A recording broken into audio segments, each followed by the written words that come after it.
Pray! Attention!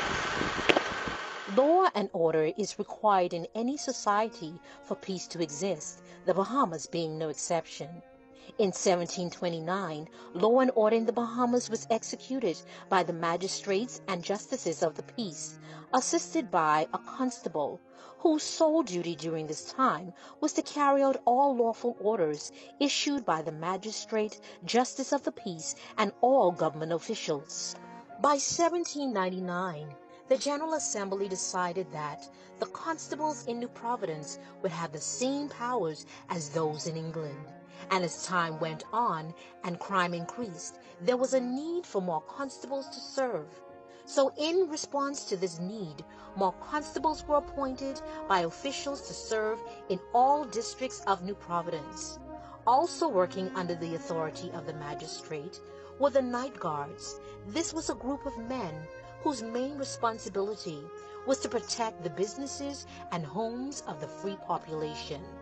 Additionally, stationed in New Providence was the West Indian Regiment, which consisted of soldiers recruited from different ethnic groups in Africa and the Caribbean. However, with all of this going on, there was no actual police force. So the question is, when did it happen?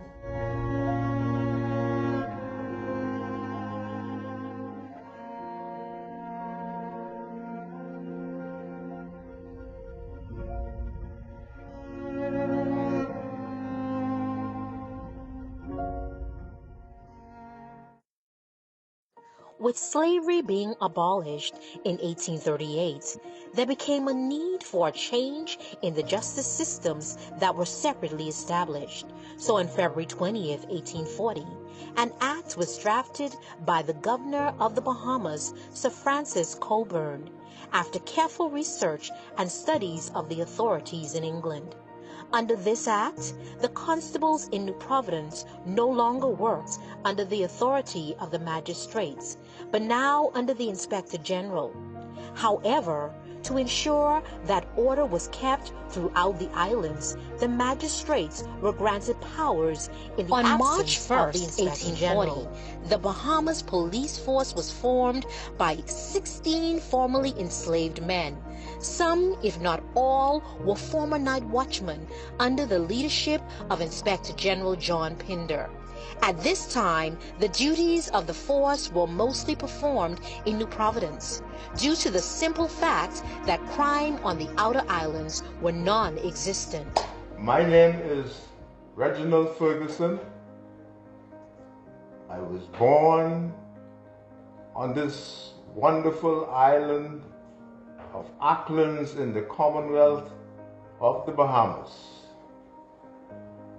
in a settlement called Snug Corner, in an enclave in Snug Corner called Bay Hill. And those who are familiar with Aucklands will know what I am talking about.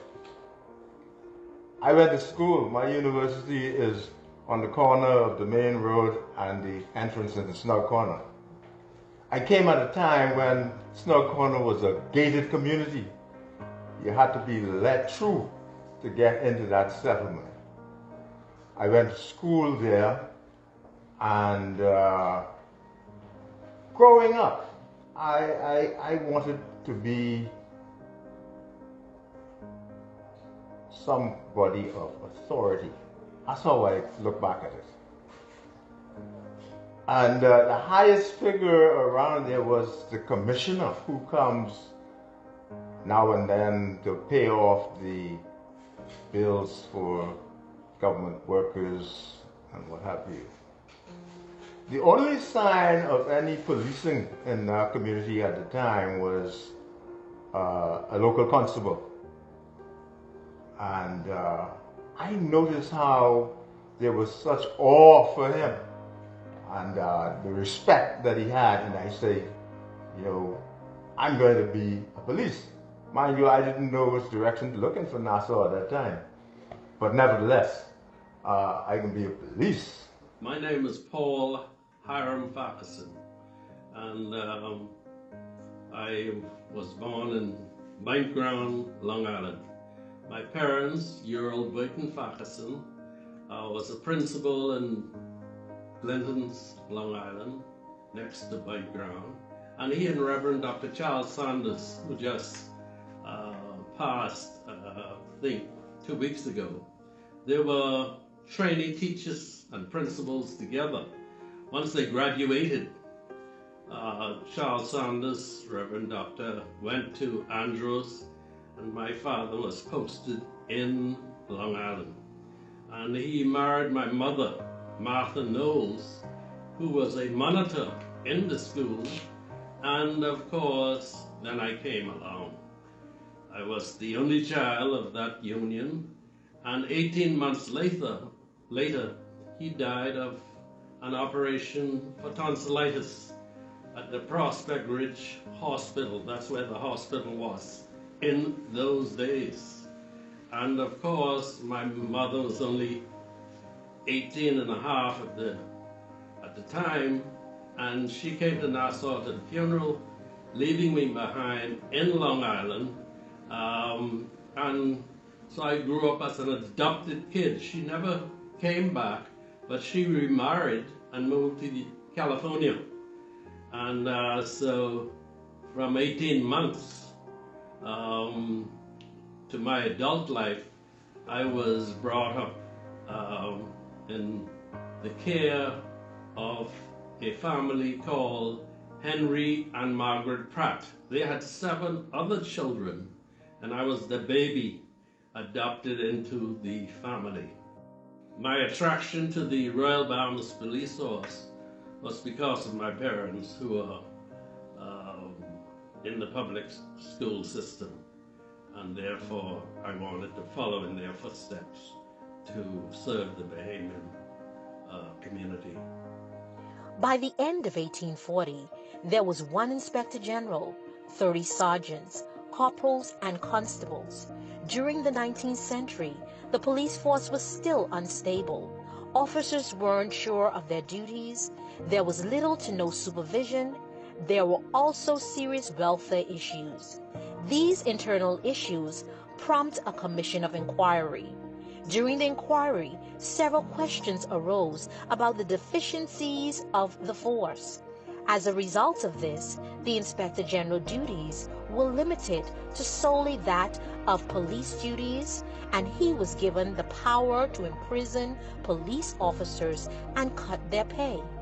Police at the time were also never contracted, so during the inquiry, attempts were made to rectify this problem, as officers would leave after 1 month notice, but to no avail. In 1889, the police force still needed major structure, and Inspector F.C. Halkett was tasked to do so. An all-Bahamian police force was an idea that took some time before it was accepted, due to the apprehension by the wealthy former slave owners, so it was decided that the new police force would be recruited from Barbados. My name is Keith Bear Mason, M-A-S-O-N. I was born in Barbados. I was born in the St. Philip, Barbados, on the 5th day of February 1934. I'm 88 years of age. Since the 1800s, West Indians, especially Barbadians, had been joining the Bahamas Police Force. If you know anything about the history of New Providence, I suspect that more than 60% of the names in New Providence are names that came from Barbados. Aline, Mason, Burke. If you go along Wolf Road, starting at East Street corner and go west, Cumberbatch, nearly all the people who lived in the 30s and 40s on Wolf Road in that area were Barbadian immigrants. The officials in the Bahamas took to recruiting Caribbean people. They went to Barbados, they recruited people from Guyana, they recruited Trinidadians, and some Jamaicans joined the force. In the early 1900s, significant changes were made to the structure of the police force. The first division, the police band, was formed. Telephones were placed in stations, and the old military barracks was demolished and replaced with a new one with an accommodating building. This being the administration building at the police headquarters that still stands today. In 1909, due to the withdrawal of the West Indian Regiment, a new police act was created to combine the constabulary and old police force at the time. With this act, ranks like Lance Corporal and Lance Sergeant, 21 years retirement time, along with pensions and requirements for enlistment were introduced. The uniforms also changed with this act. Officers no longer wore fez, and added to the uniform was a leather belt and a truncheon case. Believe it or not, there was little to no uniform changes from then to the time of this recording. I had been hoping to be able to wear the same thing. They wore short khaki pants and tall socks, senior officers and inspectors. And just as I became an officer, they stopped wearing the short pants and wore the long pants. So I never got the opportunity to wear the short pants. But one of the commissioners brought this thing of a scarf, and that you may see some photographs with officers wearing scarf. Yeah, that was the great difference in the uniform. There wasn't much difference in the lower ranks, except that we wore on the long sleeve what was called good conduct badges, which was something like a a stripe, but it went around so you could tell whether you were a senior person or what would they regard as a good officer by wearing that. My name is Sylvester George, former Chief Superintendent of Police. Oh, the uniform. When I joined the force, the uniform was, the same trousers with the red stripe. You had a cummerbund, and a belt, a leather belt. Right? You had those heavy boots from England, heavy boots. The cap, same color, but they were of a different quality. The senior officers, they used to wear short pants in the summer, long pants in the winter. Short pants with the socks up to almost the knee. And that was the wear back then. Matter of fact, my name is Edmund Lewis. Uniform was the same, the pants, the white jacket, on the blues for the night, and the winter jacket. Okay, so you know wear the short pants? No, okay. I know wear short pants. In 1942, labor concerns and unrest sparked a new landscape for the Bahamas, and with that came a heavier burden for police officers. The police force came under more scrutiny after the Burma Road riots left 4 dead and several injured and wounded. The fire in 1942, which destroyed 11 buildings on Bay Street, and the still unsolved murder of Sahari Oaks, which led to another inquiry in 1944 that highlighted the workload on police officers.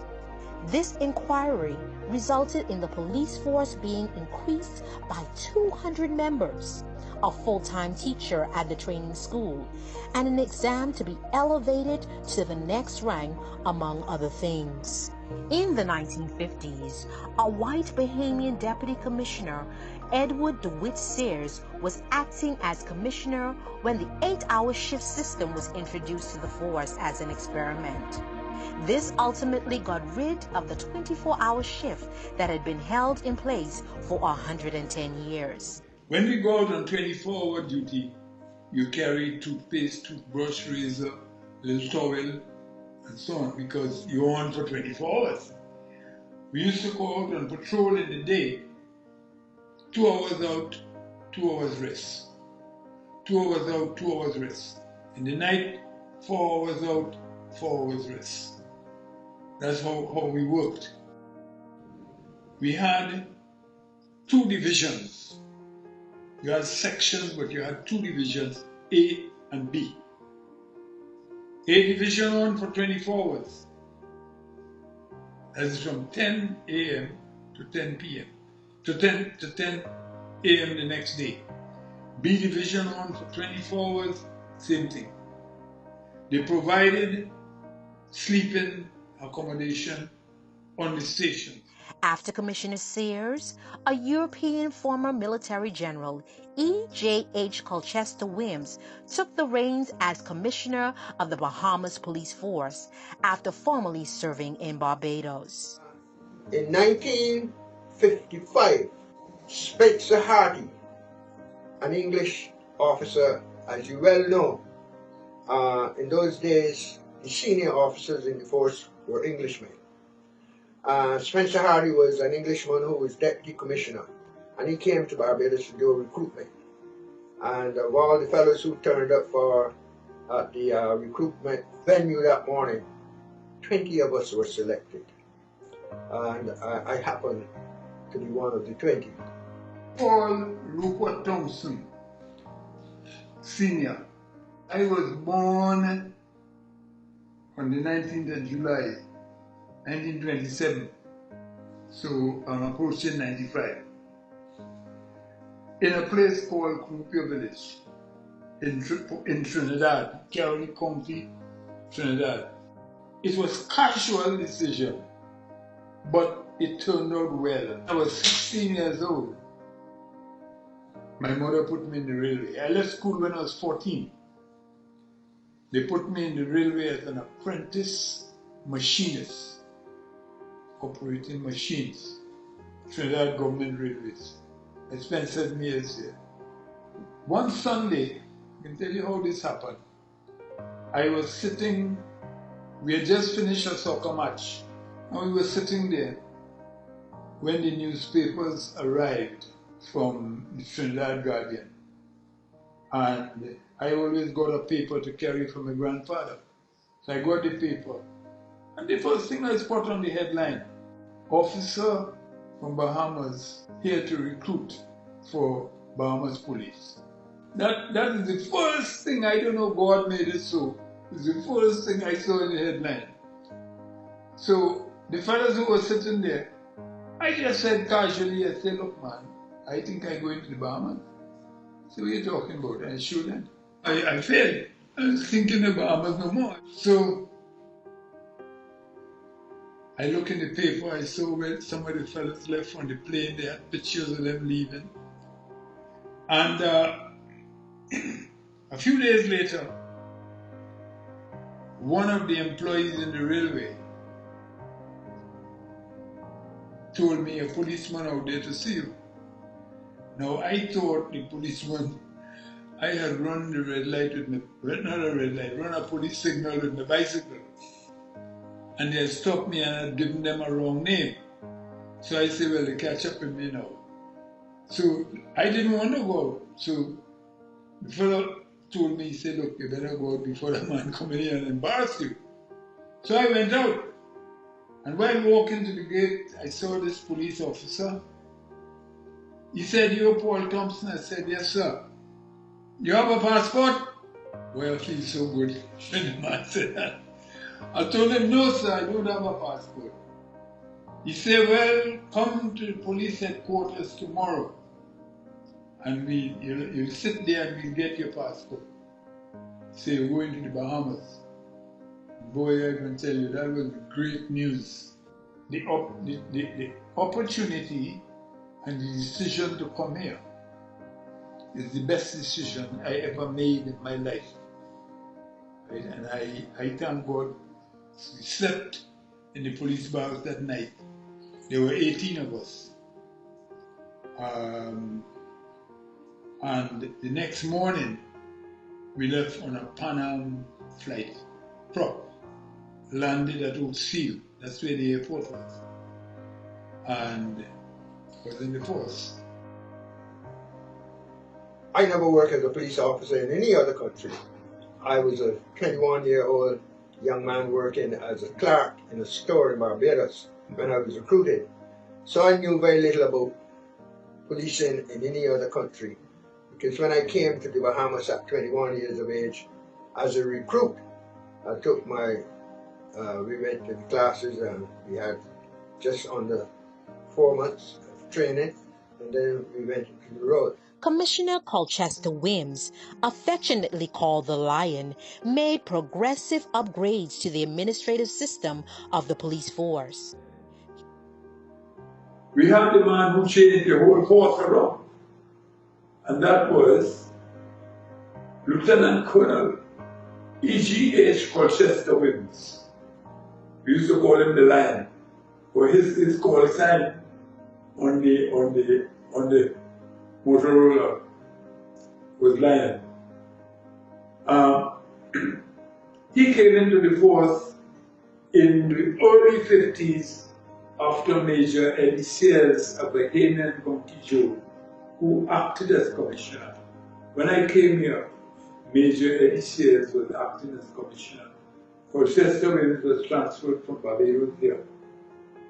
And that is the man who started a revolution in the police force. Police cars, hand radios, proper decent handcuffs, police women, police dogs, horses. And we used to have about 10 policemen going to England every year on training courses. Lieutenant Colonel E.G.H. Colchester. During his tenure, 41 officers were brought in from Barbados and 21 officers from Trinidad and Tobago came ahead of them because at the time there was still a difficulty recruiting quality Bahamians in numbers. I was forced to join the police force by my father, Roderick Lewis. I grew up in Parker Street area, and I went to school to learn electrical trade, and I was doing electrical work when I was 16 until I was 19 years of age, and I finally decided to join the police force. As a matter of fact, I took the exam for the police force on the 6th of December 1956.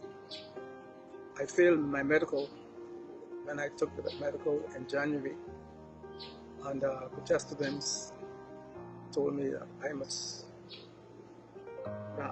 go and take my surgery because I needed to get surgery for hernia. I hit a cricket ball and I had hernia. After surgery, I continued in my electrical work until I was called and enlisted in the force October 2nd, my next war. I was scored on the 2nd of October 1957. My name is Irvin Taylor. I'm Colchester Wims. When I joined the police force, I used to be a bartender at bars in different places. And the then government decided to criminalize the horse. Well, there was a high level of discipline in the force when I joined it in 1955.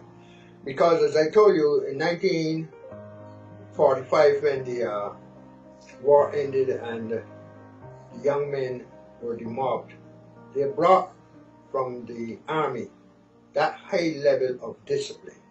Actually, the force almost operated as a military type of organization in the 50s. We had a certain time to get into barracks. You were very daily inspected, not only your person but your room, and everything had a high level of cleanliness and discipline. Discipline? Oh God, I tell you. It was British Army discipline. When you're going out on patrol, the sergeant used to come here. If you need to shave, you have to go and shave. Your hygiene, you smell your breath, you brush your teeth. British Army discipline. You couldn't smoke no cigarette in the police station. You see, when you came out, you had to be wearing headdress. If you get out of the car, your headdress had to be on. Your uniform had to be clean. The police led the way in the public service. And I don't know if you all know this. The Ministry of Tourism used big pictures, huge pictures, of police officers in uniform to advertise the Bahamas and the States.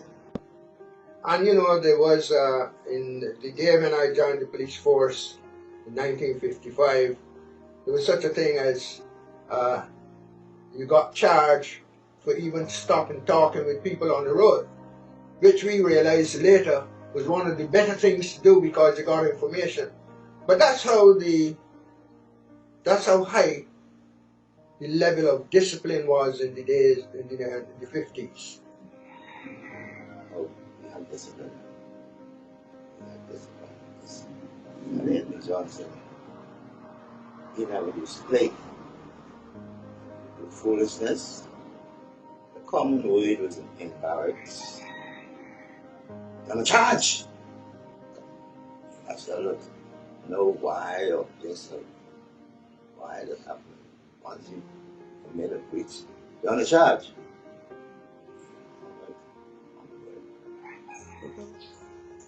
After my 6 months training, I was transferred to, I was posted at Central Police Station for a period of time. And thereafter, I was sent into the riot squad for having some problems, and they organized the riot squad. I was taken out of the riot squad after almost a year, and I was sent to traffic.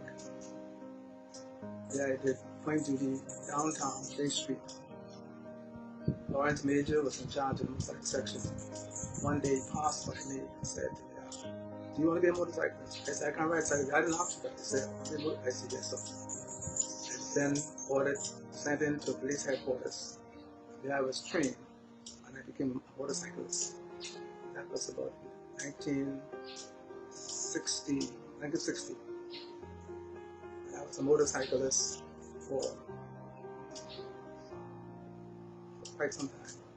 I was transferred to Southern area, Southern Police Station, then to interior security, and sent back to traffic a period of time, and back to the Grove Station, back to traffic, then on to ISD, where I was selected during the 1979, 80s, where I was part of a team that did a raid, sent to do a raid on Norman's Key after the Joe leader somehow was living in Norman's Key, started his drug cartel.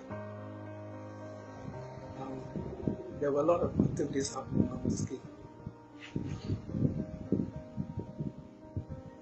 And eventually I ended up, when Joe Leader was arrested sometime after, I was sent to, my team was sent to Jacksonville to give evidence against him.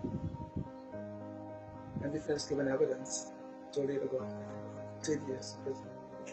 I had very quick promotions. In less than 4 years I was a corporal. I was a lance corporal early, and then I was made a corporal. In 1958, I had an incident with Sir George Roberts' son, Noel Roberts, on Bay Street. You know where their lumberyard used to be along Bay Street, just opposite Victoria Avenue. And that area is narrow. And I had a constable, I was a patrolling officer from traffic division. I had a constable on that corner directing traffic. And one of their drivers put one of their biggest trucks on Bay Street and jammed up the place. And when I went to speak with him, he was rude, and he ran into the store and told Noel,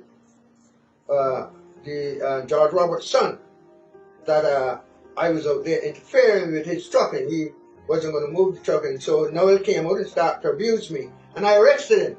Well, you can imagine in 1958, here's a corporal arresting one of the leading families in the Bahamas, and that caused an uproar. The commissioner of police and all his senior officers gathered on Bay Street to see what was happening that afternoon.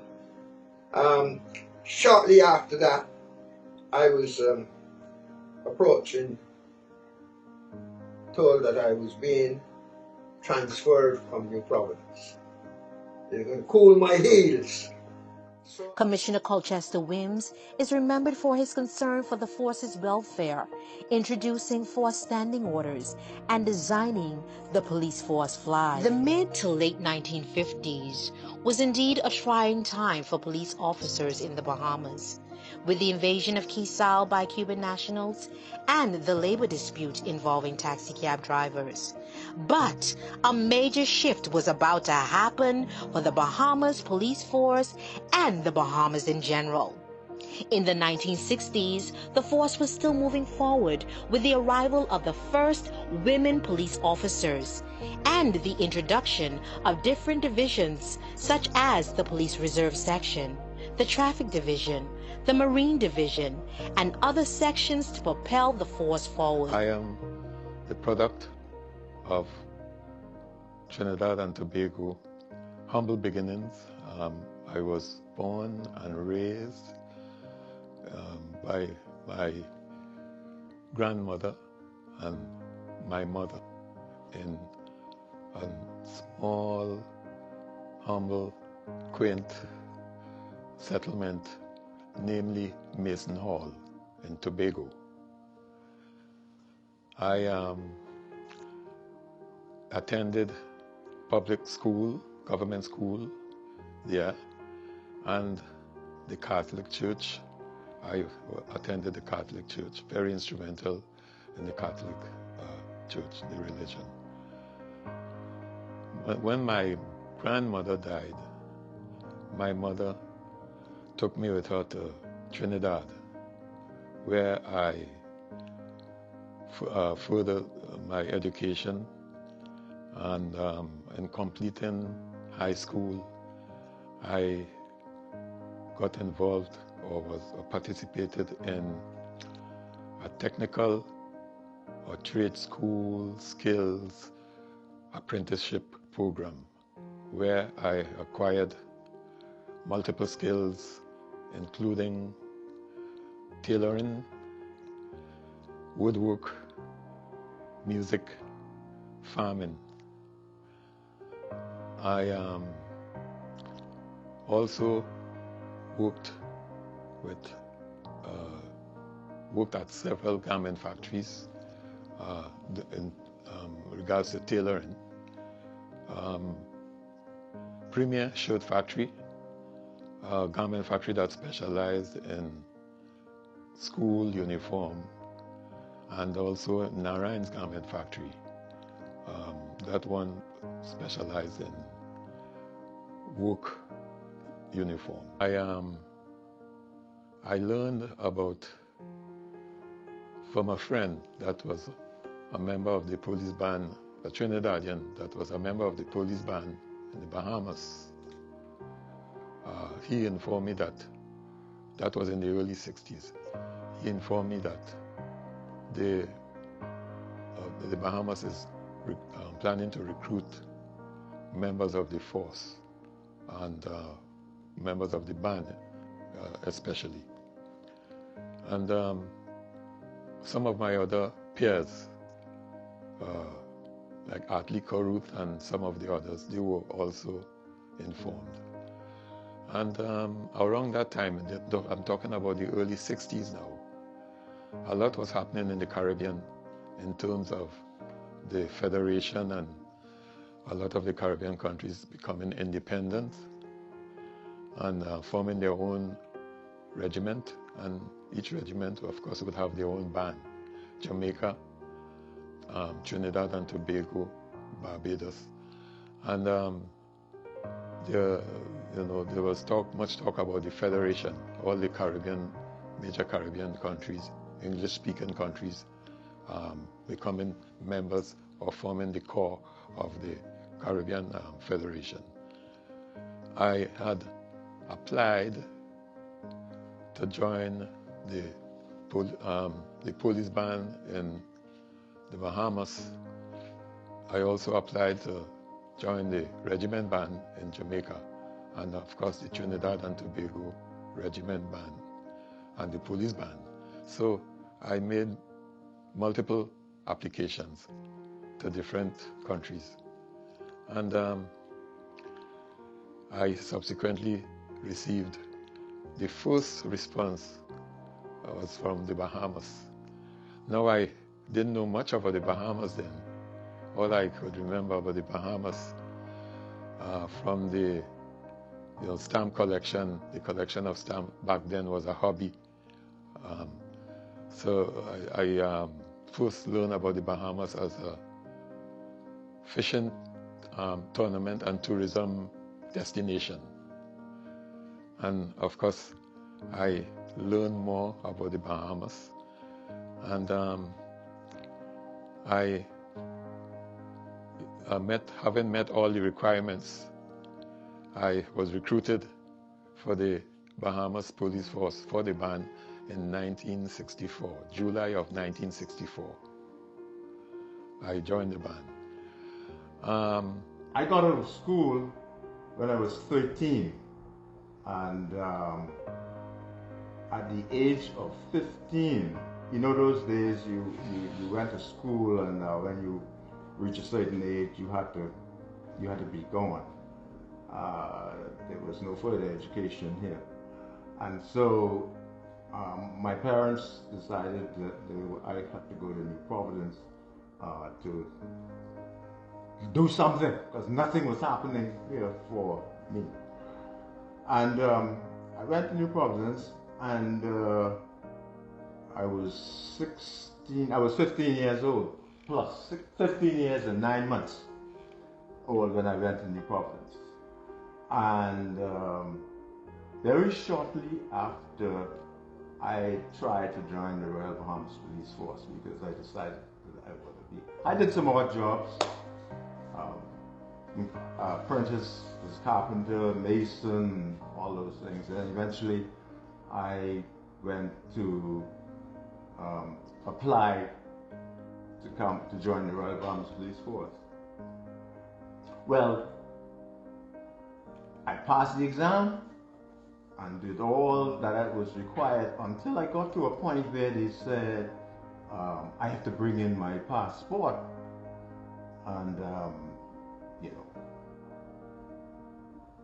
up to that point, the age factor didn't come. But I knew that at that point, they were going to find out what my age was. And at that time, you had to be 21 years old in order to join. And I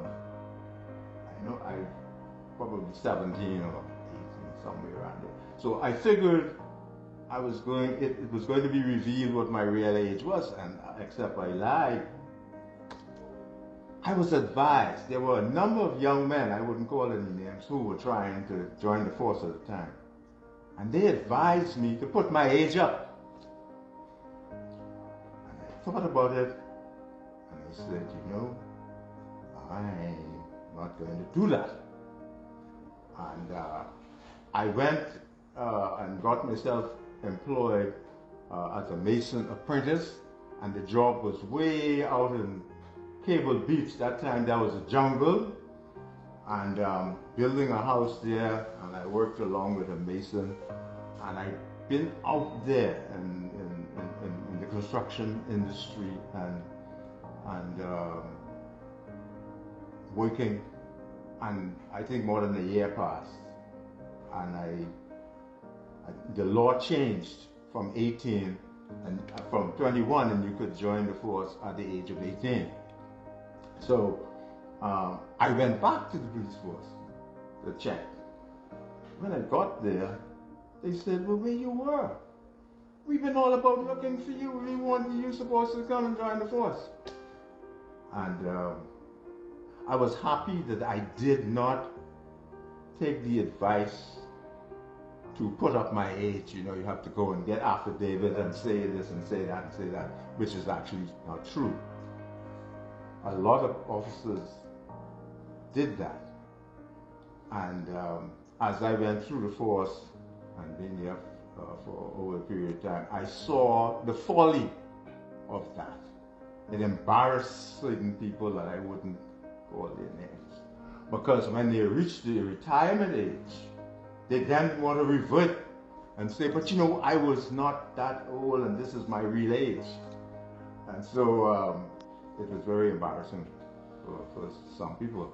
And so I was happy about that. At 14 years old, after graduating from school, we never had any big formal graduation in those days.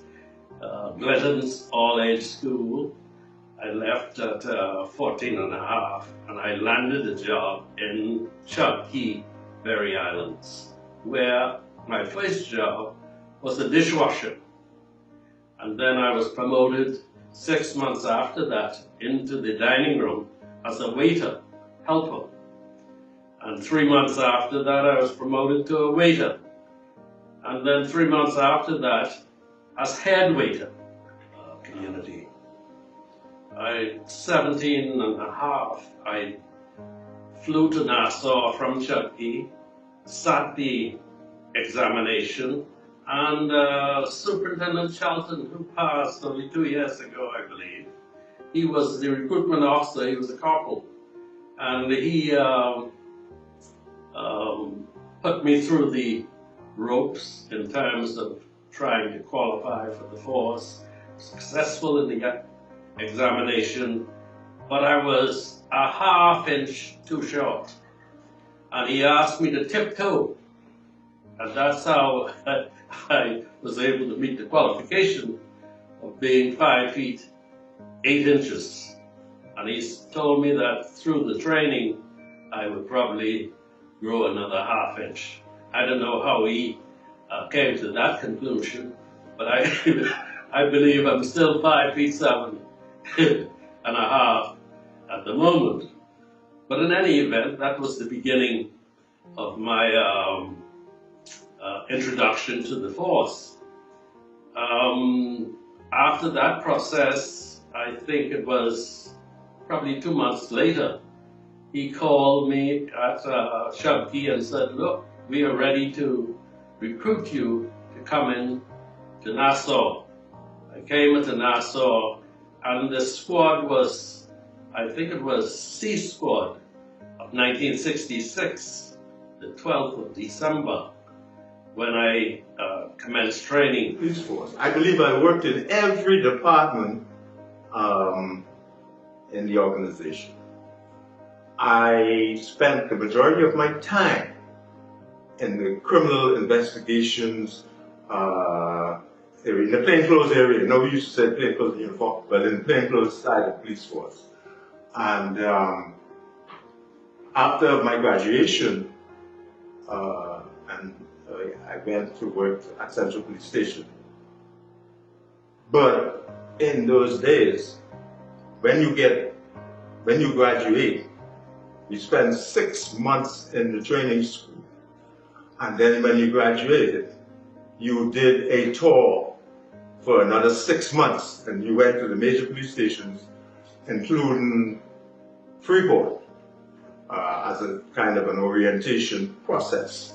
And then after that 6 months, that's a year now, you come back in for 1 month and go over what we learned and how we apply what we learned.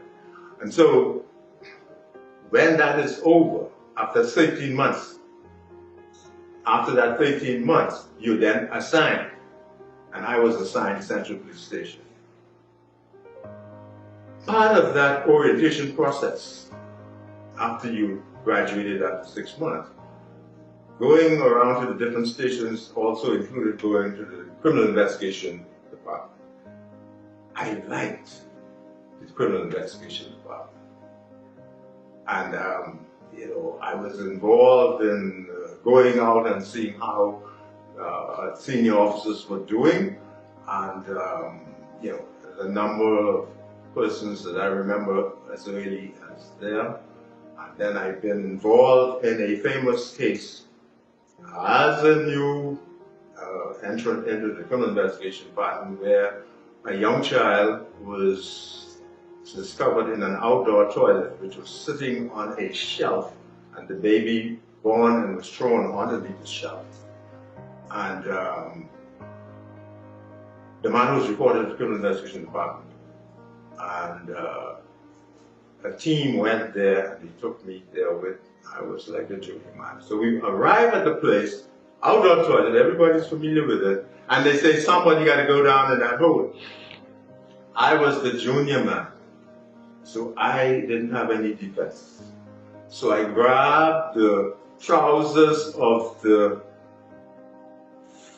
husband of the woman, and they put a ladder down there, and I went down there and retrieved this nice bouncing boy, fully formed but dead. And they say that happened while I was there in my orientation thing. And then they said, I went back to Central, and I could remember Dudley Hanna.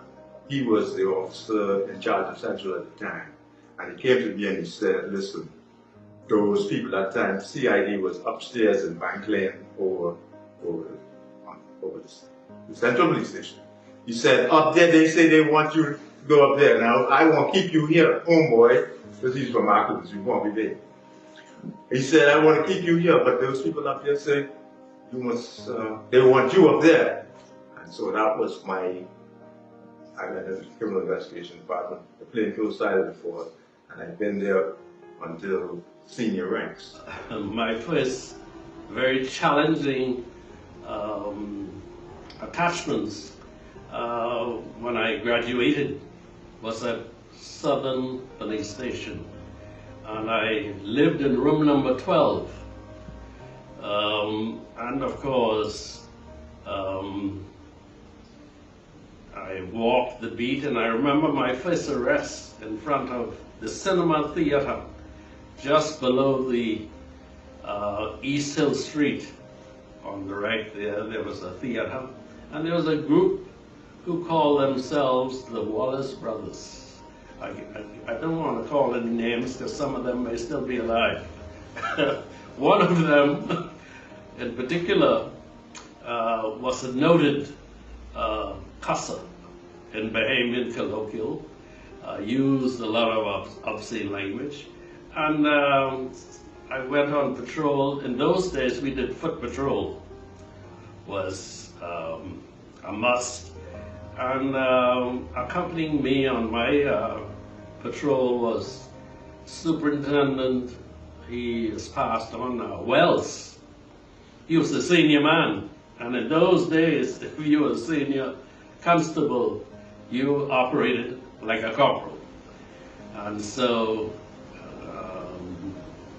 Chris Wells, he told me, he said, well, Paul, here's your first arrest. And you could hear this young man coming up to the cinema theater, cussing like a drunken sailor. I went over to him, I said, look, you have to stop pasting around this place. Members of the public are around. And he then turned around and cussed me. I said, well, you are under arrest for obscene language. Well, of course, as soon as I said that, he picked me up and threw me in the air. I fell on the ground, and my hat went over to the parking lot of the cinema theater, like yeah. And I didn't know how I arrived back at Southern Police Station. When I arrived back at Southern Police Station, Corporal Bonamy, former commissioner, was on the desk. And he said, so Wells marched me in to the station and said, the corporal said, could you report your beat?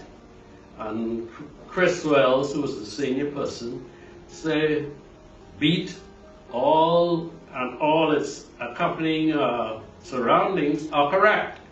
So Barnaby said, well, how could this be correct. When this Constable Farquharson's tunic is torn to threads and he has no cap, where's the government cap? And I said, could I say something, sir? And I explained to him what happened.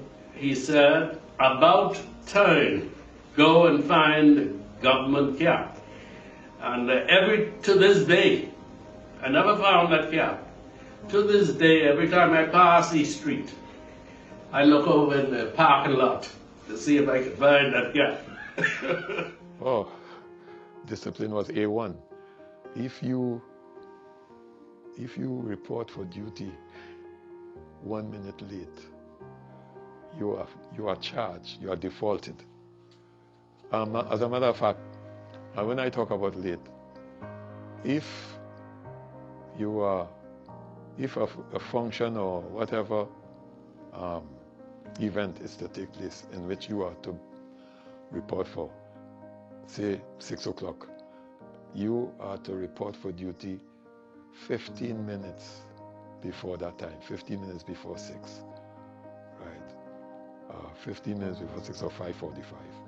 If you're 1 minute late, then you are defaulted. And back then, the punishment in some cases, you ever heard about CB? You know what CB means? Confinement to barracks. And you have various amount of time. You have 14 days. You have up to 14 days CB, confinement to barracks. So discipline was A1. You have to, don't talk about your shoes. The boots that were issued to you, they have to, they have to be really shining. You have to be able to see your face in the shoes when they are slicked, well slicked and shiny. Yeah, I said integrity is your one, but integrity ain't gonna be much if you don't have, if you're not disciplined. You see, a discipline, self-discipline is extreme importance. And I promote discipline because that's part of the character. You gotta have this character that you could go out there and do policing. And if you're not self-disciplined, that's a character trait that you have to develop and you could employ in delivering your service, because that acts as a barometer as to how you will do whatever you will do and what you will get yourself involved in, knowledgeable about your calling and what you're supposed to be doing. You've got to be disciplined. That is no question about it.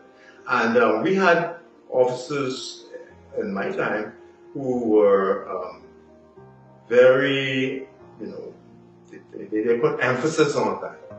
I mean, I used to work around the court in my early days, and those sergeants, and I remember particularly those prosecutors.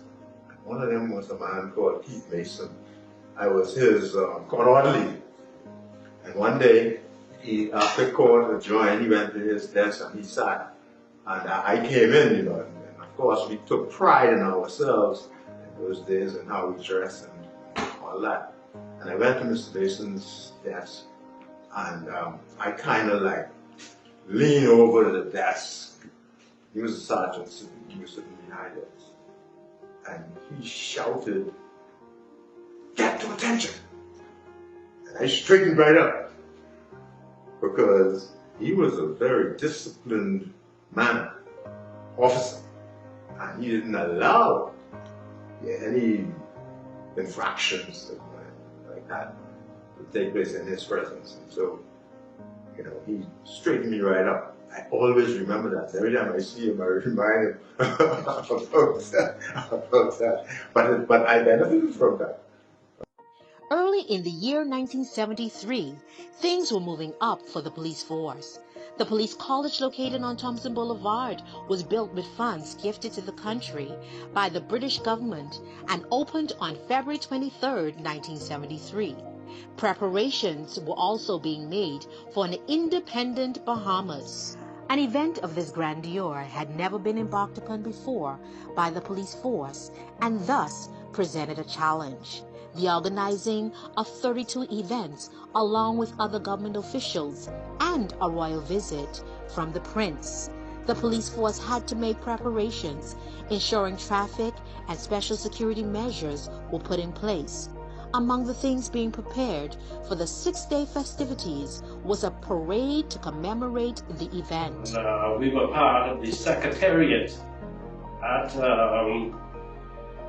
down at the Ministry of Works. That's where the secretariat for the planning of the independence celebrations, 1973. And Superintendent Ferguson needed someone who could type and set up the office and run the office for him. And I had some typing skills because in the evening I went to typing school. And so I was selected to work with him. We planned we were part of the police liaison between the Secretariat and the Commissioner's office. Planning all the police. The police was involved in every aspect of the celebrations. And so it was a great experience working with all those persons. One of the persons who ran the secretariat was George Smith. He was the chairman of the celebrations committee. And Harold Munnings was, I guess, his deputy. And we planned all of any police questions that needed to be asked in terms of the celebrations of policing. We were able to send that information on to the Commissioner's office so that the police could start planning their operation surrounding the celebrations. In 1972, I was recruited to go to Special Branch because independence was coming. And there were a number of investigations they were doing to take care of all the expatriates, and so I joined that team to help sort that out, leading up to independence. But other than that, I was not involved in the celebration. I wasn't selected initially to be in the parade, but they had what we call a dry run. They rehearsal. And not an officer. Yeah. Raised the flag. But during the run, dry run is put the flag up and came back down. Flag open up right in the face. The then commissioner said, take that man, move that man. That should happen tomorrow. As we rule, it's that. Get somebody else. Bahamian Superman, he had that task of finding and competent persons in such a short period of time. But he said, running across the street. And he said, there you go. He said, you don't want to go, just take your time. You do it. You could do it. And the thing about it, the man who was originally selected, he wasn't a Bahamian.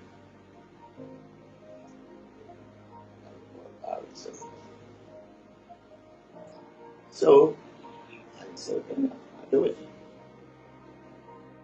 On June 1st, 1973, Mr. Salayfield Thompson saw a feat he thought no Bahamian-born man would possibly see as he came up the ranks of the police force. He sat as the first Bahamian Commissioner of Police, and on July 9th, 1973, under his leadership and led by the parade commander, Chief Superintendent Keith Mason, the Bahamas celebrated its independence with a parade of about 300 officers. My role was to have all the ministers, and during that evening, Mr. Mason was in charge of the parade. All the different units assembled at the parade ground, and all the ministers, and Prime Minister Prince Charles, he represented the Queen, so he was the government house.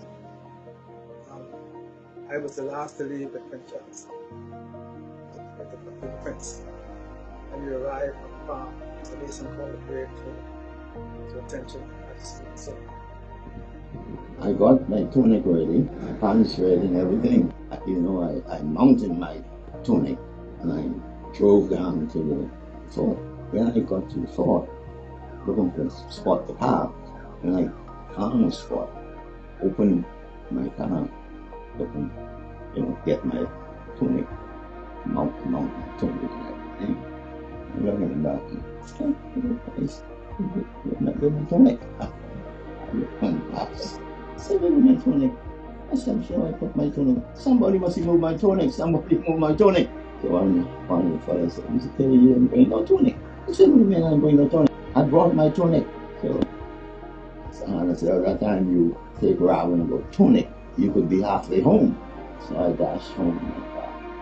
Went in the room and there was my tunic lying on my bed and mounted. They can't go on with that. Yeah. But I have to make it back in time. I run every stoplight and red light going on. That's the street that was taking all the shortcut. So, and I run on the way down. So make it quick, Taylor, make it quick. And before you said Jack Robert, I was in my tunic. So Mr. Mason shouted, Taylor, you ready? I said, not yet, so not yet. Hold on. Got mounted and felt sick, comfortable. I shouted to Mr. Mason, sir, you can hit it off. And national medicine, new national. It was the most frightening thing I had encountered. I feel my heart was coming out my chest. One of the moving moments of my career, and possibly one of the most spectacular events in the Bahamas. There were thousands and thousands of people all over that place. The Clifford Park was really lit up that night. Yeah, that was something that was moving. And we had, in addition to our own movement, we had 2 platoons, and I don't know if I told you this, of British Marines that had come for the Independence Parade and had come to possibly protect the Prince, because it was the Prince who handed Sir Lyndon, Charles who handed Sir Lyndon the Constitution. The new Constitution that night.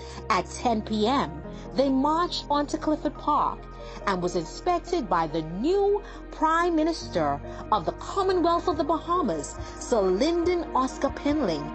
At 12 a.m., July 10th, 1973, they watched as Sergeant Williams lowered the Union Jack for the final time and Sergeant Irvin Taylor raised the Bahamian flag.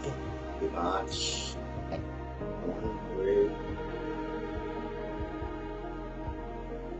I put the Bahamian flag up 10 to 9. But I was so afraid of all that previous incident that happened, being late to get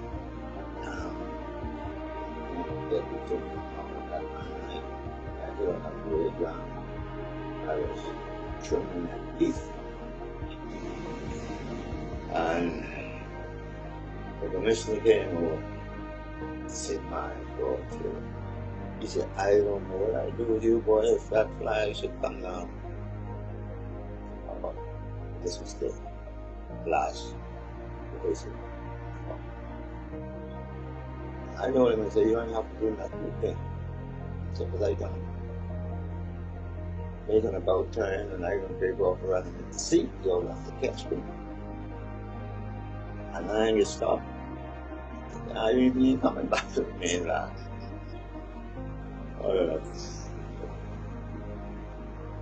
And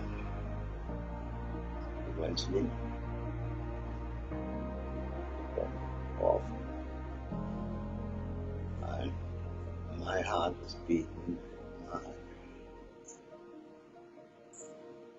And as Mr. Mason had threatened me, I said, if I came down to such an important event, Mr. Mason then be on and said, boy, if that come out tomorrow, I don't know what I'll do. That's when I told you I'll head to the scene I did it. But all in all, it came up nice parade. I didn't look back. And we were marching off. The Independence Parade on the night of the 10th, yeah. I was on that parade. Dennis Morgan, he was the director of music. It was quite a thrilling experience for everyone. You had Clifford Park for the first time then. Everywhere you look, every inch of space at Clifford Park was occupied. You had must be about 70,000 spectators, Bahamians, that came out with their entire family to experience that moment. It was quite an experience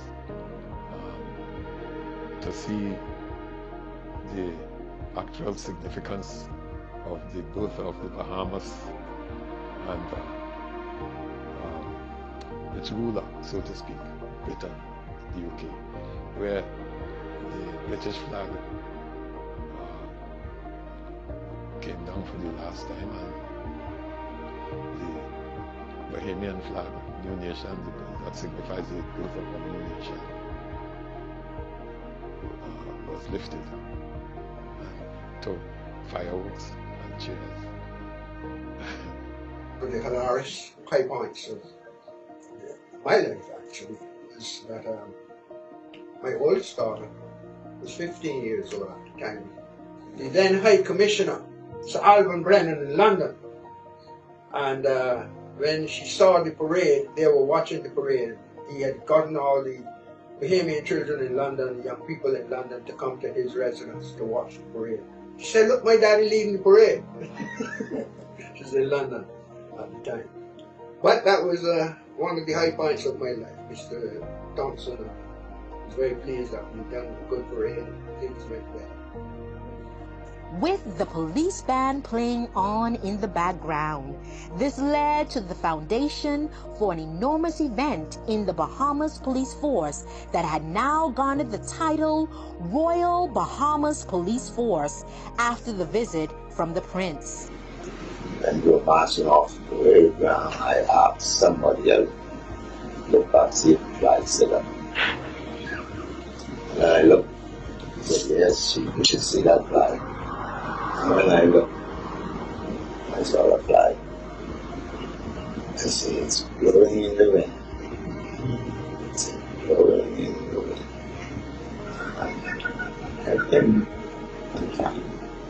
It was a great highlight.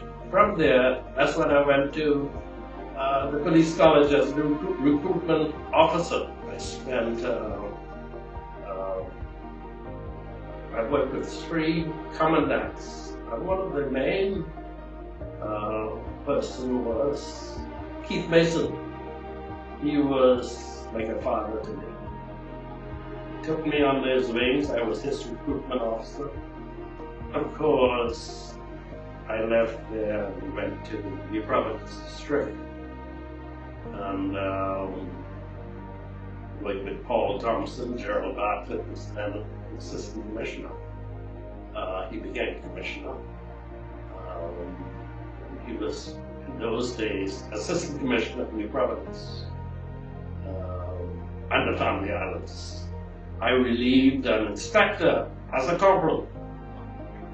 Earl Allen was an inspector in the district, clerk for the New Providence district, and I relieved him, and the responsibilities were great. But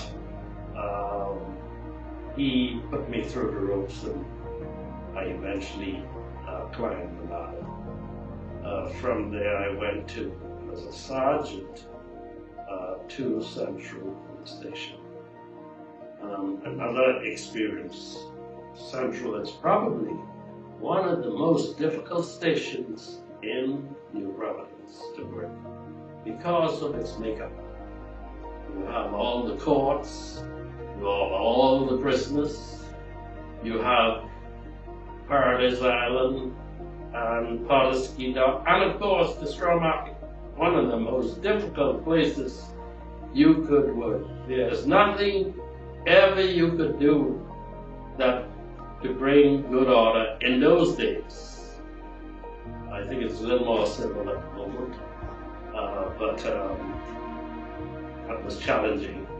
So much so I went there as a junior sergeant, and from there, as an inspector, we then had the Commission of Inquiry. First Commission of Inquiry, other than the Commission of Inquiry some years ago on gambling. This one was centered around drugs and the early days of Norman Ski. And so a number of officers in internal security were found wanting. Assistant Commissioner was discharged from the force, and several other officers. I was then selected to go to replace one of the inspectors in the, they call the squad that worked with UPAT, flying around with the helicopters. And of course, my wife, as soon as I got that job, she said, "Paul, you better go and get some flood insurance, because I don't want to be a widow with no money in the bank." And well, we slept on many, they were very trying days. I'm happy I spent 3 years there, and we broke the back of the drug culture because of good police work. As commissioner, I had to further, I was appointed in 2000. The economy was going on study leave, and I finished 30 years, and I was leaving the force, and someone very prominent in the government at the time sent to me and said, "Look, we are looking at somebody to modernize the force and to take over from the current commissioner once he retired. And we are looking at you." I said, "Me?" I said, "I finished my job. I finished 30 years. I was sent off. The British government offered the Bahamas government a space for the Strategic Command Force." Now, what is the Strategic Command Force? A Strategic Command Force offered by the British. It is the highest police training at Bramshill that the British government trained their officers to become chief constables. They don't call them commissioners, they call them chief constables. And of course, they offer 6 spaces to Commonwealth countries. I had I was accepted, 6 other persons from the Commonwealth were selected. And when the powers that be asked me to go on the strategic command course, I say, you don't expect me to go on that. When 2 others went and they didn't become commissioner, I don't want to be the 3rd victim. So I said, give me some time to think about it. Finished 30 years, I could go, had a job offer in Grand Bahama, and this required extensive preparation and work. Because there were 36 of us from around the world. We had an FBI officer on the course, and it's the most advanced training course any police officer can go on. And therefore, I went. I graduated with, full honors. And of course, I came back in September, I think it was. And then BK was making preparations to go on study leave in January. Oh no, in September. So they appointed Errol Farquharson, who was then Deputy Commissioner, to oversee for 3 months. And he retired, handed over the force to me in January of 2000. And of course, by November of 2000,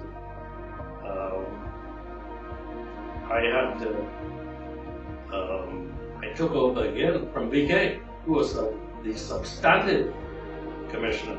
So I came in as acting commissioner, caretaker for the force until November of that same year. So I went straight from assistant commissioner to commissioner, acting commissioner. And Wilton Strong, Pastor Wilton Strong, is now an able administrator for the force at that time. He was promoted to deputy commissioner, but was also earmarked to retire. So he spent 6 months with me, from January to I think June or thereabout, and he supported me well in that office until I took over finally in November of 2000. I opened the first corruption and complaints unit, of course, as part of the reorganization. Discipline comes with continually training officers. Officers have to continue to go back to the college to be trained before they're promoted to corporal, before they're promoted to sergeant, inspector, whatever. Within that training, it is built a discipline component. And therefore, every time you go and you advance and being promoted, you should go back on a refresher course to help strengthen your discipline process. During my tenure, I established the first, there were many firsts, there are too many that I can't really, the list is too far. But we had. I came up, right? I got my first promotion, corporal, when I was after 10 years. And then promotion came, and I was motivated by the service that I gave. I wanted to perfect what I was doing as a policing, as a service. It's a service, to the community, to the people, to your nation. And I wanted to give the best service. And so I put a lot of effort concentration, along with all the training programs that were offered by the police force. I took advantage of those things, and I continue to try to build my knowledge in a way to impart better service to my community. Went off to training in London. By the time I was assistant superintendent. And when I came back, they said that I should go and head up, or they wanted me to go and head up a unit, a mobile unit, operational unit on the road out there. I had, prior to that, been working in the drug enforcement unit, which was formed, I think, in 1988. It was a combination of the drug squad at the CID and a number of persons put together with the OPAC that we know today, and that formed the VEU. The successes, it was two teams. They gave one to me and one to Superintendent Douglas Hamner, who is now retired as well. And they gave me my team, and I employed all the techniques and tactics that I knew. And we were, with that group of men, I'd never seen something so fantastic. I had no office, but I had a car, and I had a chauffeur, and a runner, and myself. And I used to take the men into the auditorium at Police College to brief them in the morning, say our prayers, and brief them, and go on the road. And I've seen some fantastic things happen with those men who were part of my team. Every day, as soon as they go out, give them an hour or so, you hear they fox it up, bend down, and we just pick up an Uzi, or he just did that. And so, as far as I'm concerned, this was a very successful operation. Do you know, I was there in 6 weeks. All these things happened in 6 weeks. At the end of 6 weeks, they came back to me and they said, you know what? You go to the DEU as the commander. 1977, I was promoted to Assistant Commissioner for Crime in those days. And when I was promoted to that position, all those other plain, at that time, that office had the portfolio for all those plainclothes areas, all the intelligence agencies, scientific, crime labs, and all this thing came under that office. I don't think it's like that today. And then I was there until 2007.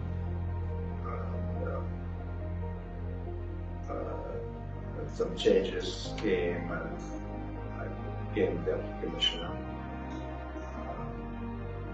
And then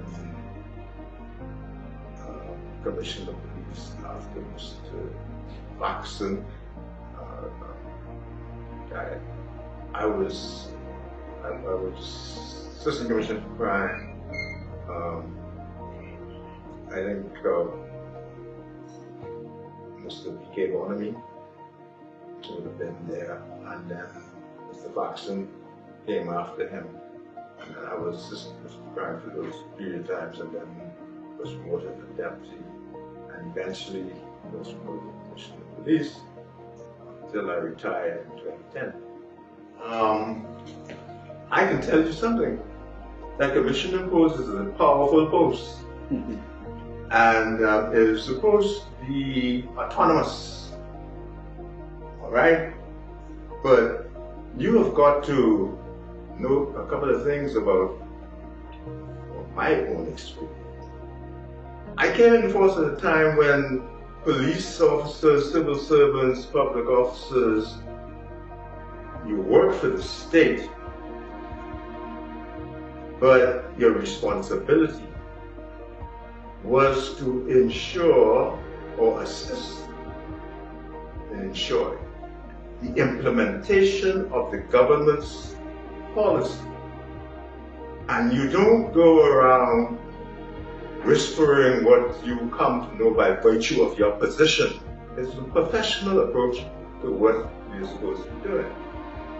And so, as a commissioner, I see the vast opportunity to use the post to help bring people together and look at things that will help to develop the ordinary officers, because we got some officers catching hell in the police force from my time. I will say this, talking about the integrity, how important it is.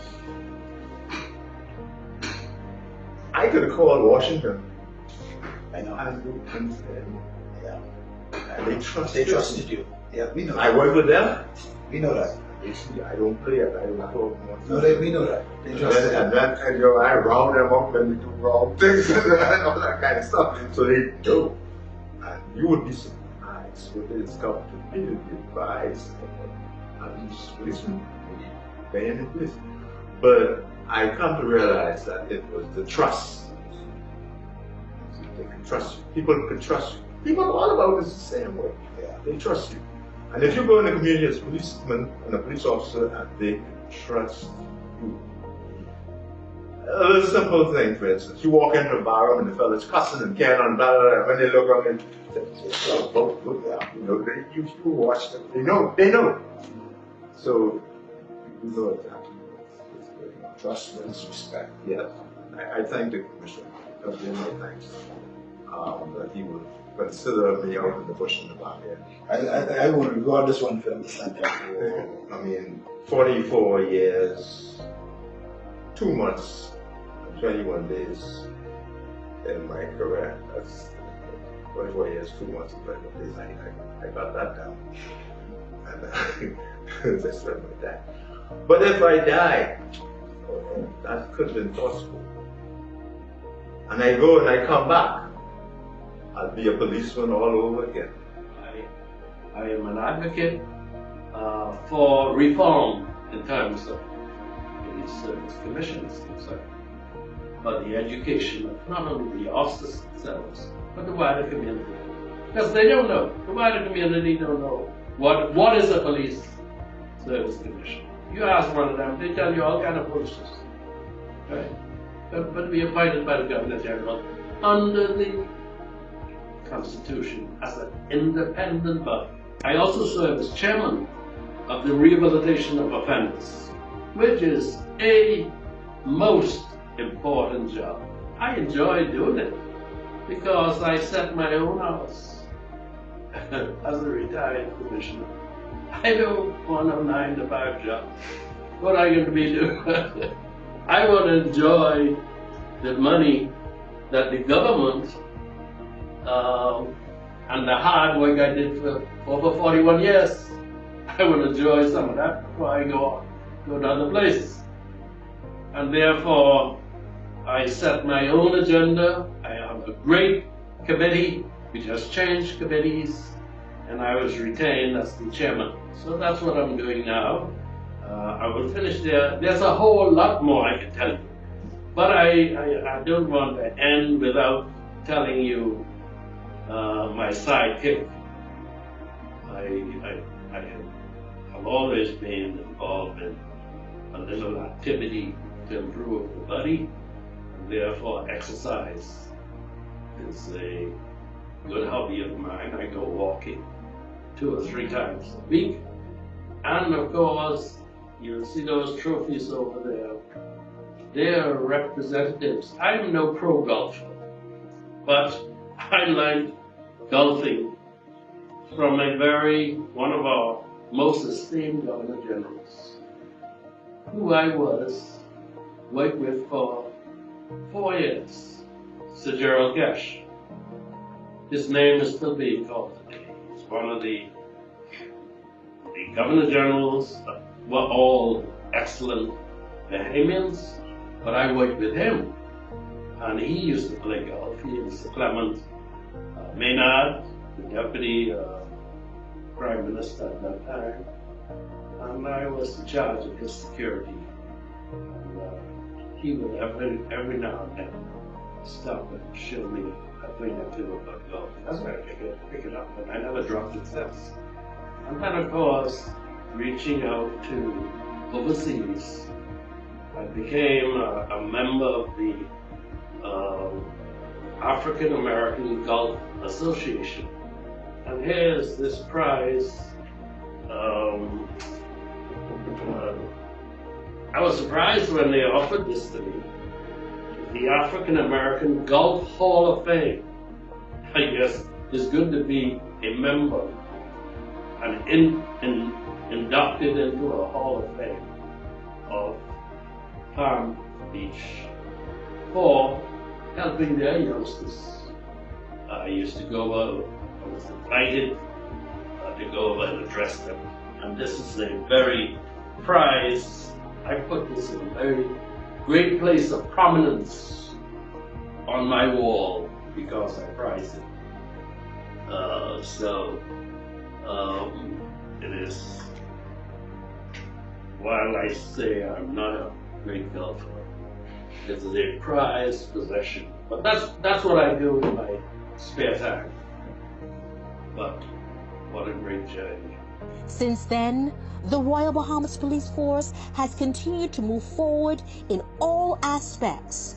Though some things may still need adjustment, the Royal Bahamas Police Force is still soldiering on and rendering its services to the community as it has been doing for over 182 years. The greatest respect and admiration for this organization, and I will always defend it